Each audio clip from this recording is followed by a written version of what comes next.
It is coming up to 10 minutes to 9, more than 30 years after he first appeared on our screens. Alan Partridge is back with his third memoir. I'm just looking at the picture over your shoulder there. That's what you call them. He knows how to strike a pose, doesn't he? That's a good suit for television, isn't it? What colour is that? Oh, got your eye on that, have you? Wow. Safari suit, I think that's what that is. North Norfolk's finest broadcaster, of course played by actor and writer Steve Coogan, who is going to join us shortly. But first, there's always time for a little bit of classic Partridge.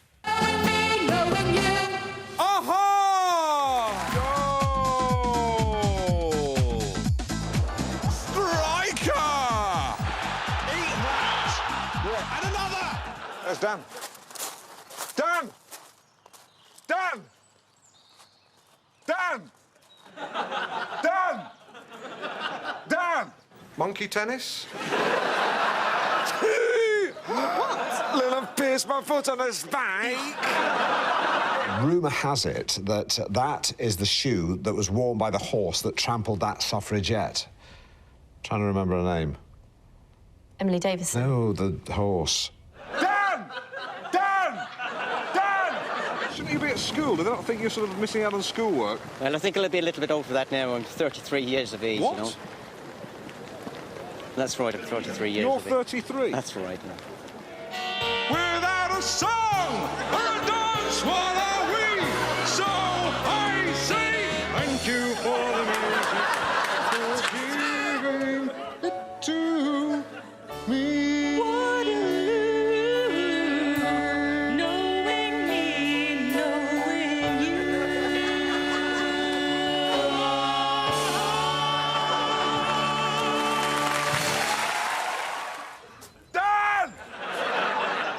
Fine. And Steve joins us now. Good morning. Morning. Third final memoir? I'll probably keep going until either myself or Alan dies. So, but I'll probably die before Alan. Yeah, I think. How's that going to work?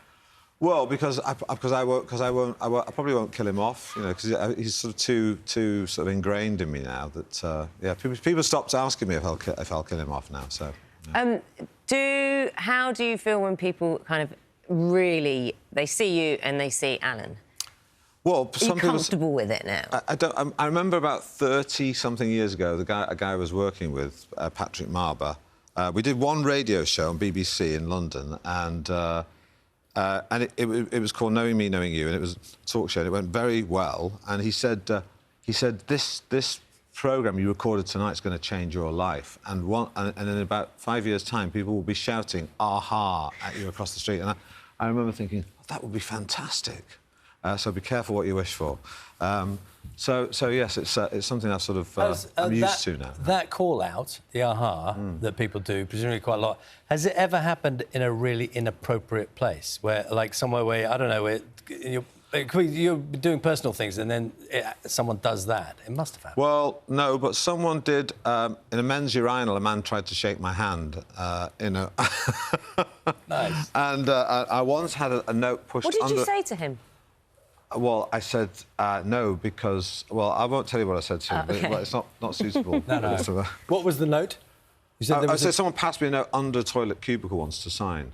Can you sign this autograph? Pushed it under the toilet. They'd obviously spotted you. They'd spotted you going in. Into the loo. And followed you in. Yeah. Yeah, there you go.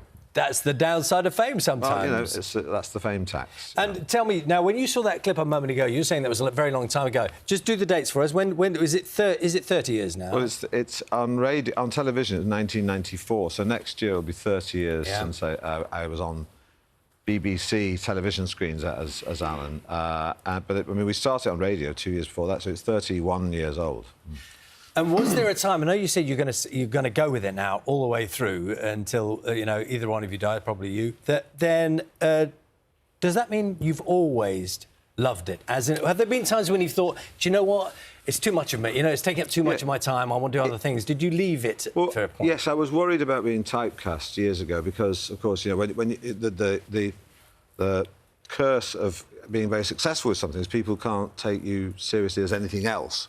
So for a while I tried to move away from it, and I did various different projects. I did a film called 24 Hour Party People that meant I started to do things that were more went in a different direction with film directors and working with different people. But eventually, you know, and then I did the film Philomena about 10 years ago now, which really changed everything for me and allowed me to write more dramas. And what I do these days, I write a lot of drama and I act in a lot of different things. And so it makes me I'm more prepared to go back to Alan now because of that success. So I'm more comfortable with it. Do you think... have you always thought of Alan as more monster than likeable, or as any of those things? Because a lot of people look at him very differently, don't they? Some people think he is genuinely horrendous, and others think he's quite likeable. Well, I think years ago we used to sort of... It felt a bit like we were sort of mocking him as this sort of idiot. But now, like the sort of... like the Emperor's New Clothes, occasionally with some things that Alan is able to say things that other people can't say but secretly think. And that's why it's quite enjoyable. But I think he's a flawed... It's more, you know, he's trying to get up to speed with all the kind of post-woke politics. He's trying to keep up with sort of current thinking. So now he's just a filter through which popular culture, you can just sort of filter it through that and sort of see how society's changing through Alan. So he's good and he's bad, like everyone. Do you feel when you're... And I'm thinking about what you're writing, and you starred in, obviously, The Reckoning recently, which had really good reviews, critical acclaim, your performance as well as the actual writing. There are risks associated with something like The Reckoning, and I wonder how much risk there is, or you feel there is, kind of bringing Alan back again. Well, you have to keep those things apart. You know, comedy is very important. You know, people need comedy, and that old cliche about laughter being the best medicine is absolutely true. You know, it is... people, you know... sometimes you see people at wakes and they'll be laughing about the person who's gone because it's a way of sort of healing process. So it's very important, but it's important to keep those things very separate too. You know, I do drama, and that requires a certain tone, and I do comedy, and that requires a different tone. But they're both equally important, I think. Were you surprised at the response to The Reckoning?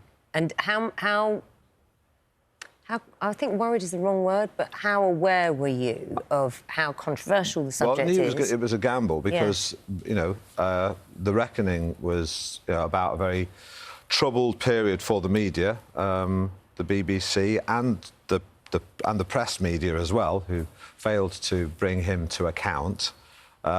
So it was... we knew it was a risky thing to do, but... we did it with a lot of the survivors, you know, we did a lot of research. The process of it was very, very careful. And I knew, from a personal point of view, as an actor, I knew it was a bit of a gamble. I knew there'd be some consternation about me because of my background in comedy, that it might be inappropriate.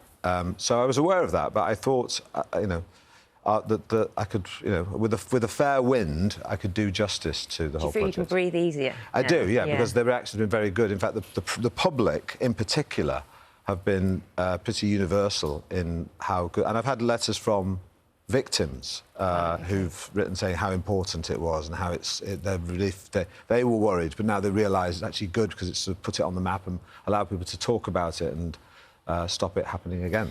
Given the subject matter, it almost feels like a bit of a trite question to ask about how playing it affected you, because there are much more important issues about how it affected real people in the real world. Of course, yeah. But when you play a character like that, and anyone who's seen it will know, I mean, they're very sinister. And how does it affect you? How easy is it to step away from doing those scenes and playing that role? And I know you're an actor. It's a given that that's what you do for a job. I was very pleased the last day of filming, because I thought I'll never have to dress as him again. Didn't you shave your head? I had to shave my head during the whole process. That's how long ago it was. It's been quite long now. But thankfully it grew back. Yeah, I had to shave my head for like two or 3 months, just because they said if you shave your head, because the makeup took 2 or 3 hours when I was playing him as an old man, and so you know, they said if you shave your head, it'll save you an hour in the chair, and I thought 1 hour less being that person would be, you know, is welcome. So, but you're right, Charlie.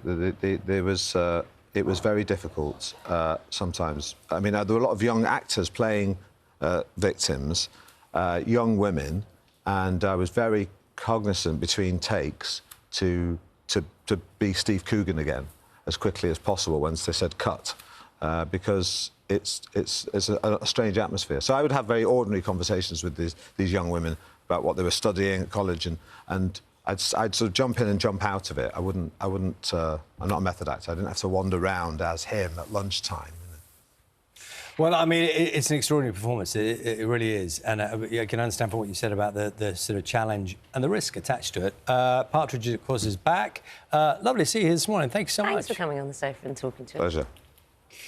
Steve's book, Alan Partridge, Big Beacon, is out now. What do you think Alan would say about the new set that we're in here? Not so new now. He'd like. I mean, this is his home. This is where he's at his most zen when he's in this space. He'd be in front happy of the here. camera. Yeah, very. This would be like a warm bath. Headlines are coming up.